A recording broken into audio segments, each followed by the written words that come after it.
Hey guys, Susan Edwards of Ford's Career Services here.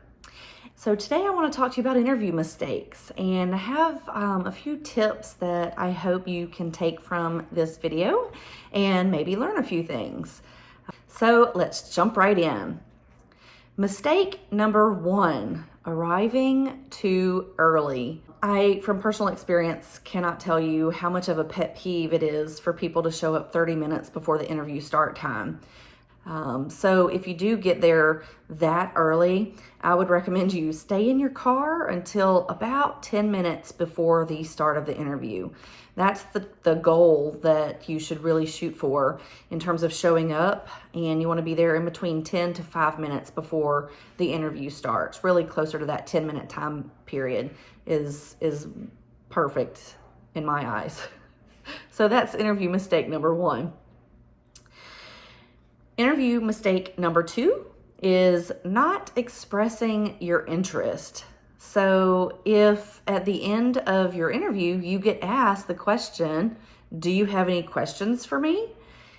And you say, nope, you answered them all. Thanks, you were really thorough with everything that you told me. That's a mistake. You should always come with at least 2 or 3 questions that you want to ask. Probably 1 or 2 of those questions might get answered throughout the process, but you always want to ask at least a couple of questions at the end to really solidify that you are, in fact, interested in this position. I would also encourage to ask questions throughout the interview. So even though you're being asked a lot of questions, it's okay for you to pause and say, oh, well, what about this? Or is it okay for this?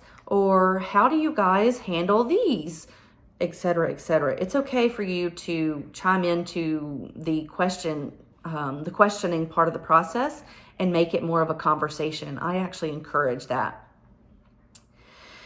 Tip number 3, and this is a big one that a lot of people aren't aware of. And so if this is the first time that you're hearing it, please make a note of it.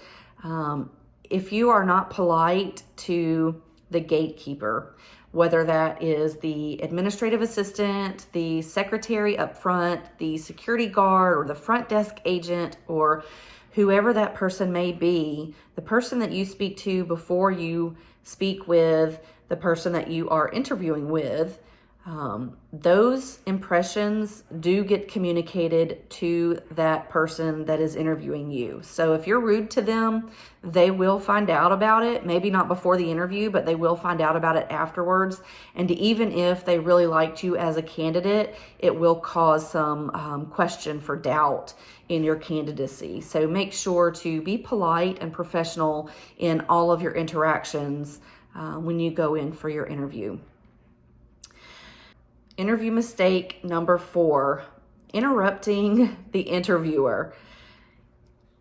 As I am asking questions to a candidate in my office, if I am constantly being interrupted and I can't even get through my basic questionnaire, that's likely a sign that that's how their employment's going to be. And maybe they're a bit talkative, maybe they're rude, maybe they lack social skills, but either way, it's a mistake, and I do not recommend you interrupt the interviewer, especially when they are explaining something to you or when they're asking you one of their interview questions.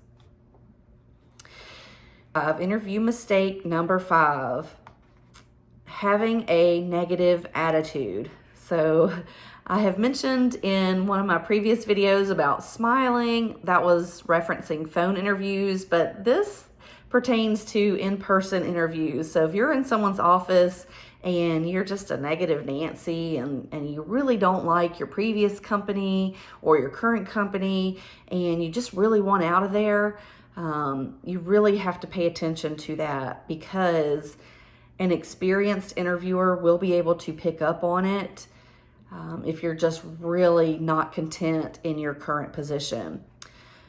So try to have a positive attitude. Again, focus on things that you have learned even through bad experiences or negative experiences. Turn it into a positive. Speak to it in an optimistic way. and avoid that negative attitude during the interview. Number 6 interview mistake is forgetting to sell yourself. So remember, this is a job interview and you really want to stand out as the best candidate.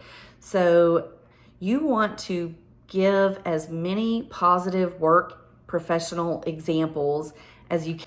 So regardless of what you're being asked, you can always add on to it. And I learned from this experience, and something that I learned along the way was this. So even in the simplest interview questions, you can always reframe the answer so you're selling yourself a little bit more. Not to contradict that last statement, but interview mistake number 7 is focusing on yourself too much. So while you want to sell yourself, you also want to be a gracious winner. And what that means is, in a business, we know that one person does not succeed alone. There is always a team of people helping you, someone that taught you how to do something, somebody that you learned a tip or a trick from, and you can give credit to them. This is opportunity number 7 for you to sell yourself, but in a way that allows you to be team focused and give credit where credit is due. If you focus on yourself too much, you're going to come across as arrogant and self-centered, and many times that type of attitude will not land you a second or a final interview. So keep that in mind when you go in. Don't focus on yourself too much. Interview mistake number 8 is really don't stress yourself out. Okay, I mentioned earlier, make this a conversation and think of it as the last time that you went out to dinner with a friend and that friend brought another friend along and it was someone that you didn't know. And how nervous were you then? Probably not very, because you didn't know your friend was bringing somebody. But you were able to ask questions to that person. They were able to ask questions to you, and likely that conversation flowed. Maybe you made a new friend out of it. Maybe it was some awkward conversation and you realized, I don't know why they're friends with that person.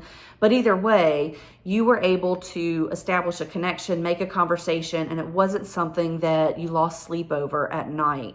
I encourage you to treat job interviews the same way.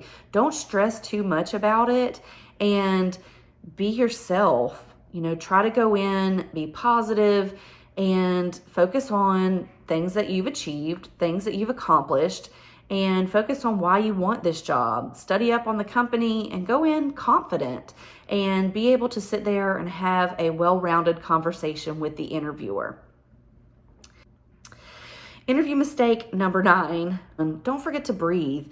Sometimes people get so panicky that they forget to breathe, and do a few breathing techniques, study up on what a couple of calming breathing techniques are, and do those, maybe right at the beginning of the interview, maybe midway. If you feel your neck or your shoulders or your hands or your wrists really start to tense up, think to yourself, okay, take a deep breath, do your breathing exercise, and then get through the rest of the interview. Again, don't stress too much about the interview. It's really an opportunity to get to know somebody. And then the last interview mistake number 10 is forgetting to send a thank you note. And I personally love to receive the handwritten notes that I get in the mail after an interview, but I also appreciate the emails that I get after an interview as well. You would be surprised at how many people do not send a thank you after the interview. And the advice that I would give in terms of when to send your follow-up thank you communication would be 24 hours later, or right at that, 20 to 24 hours. So if it was a 4 p.m. interview, send it over around 2 p.m. the next day. So don't forget to say thank you to that interviewer. Try to write something that stood out to you during the interview. That really helps you stand out as a candidate as well. So I hope you enjoyed these top 10 interview mistakes, and hopefully you learned a tip or a trick or two, and I wish you the best of luck on your next job interview.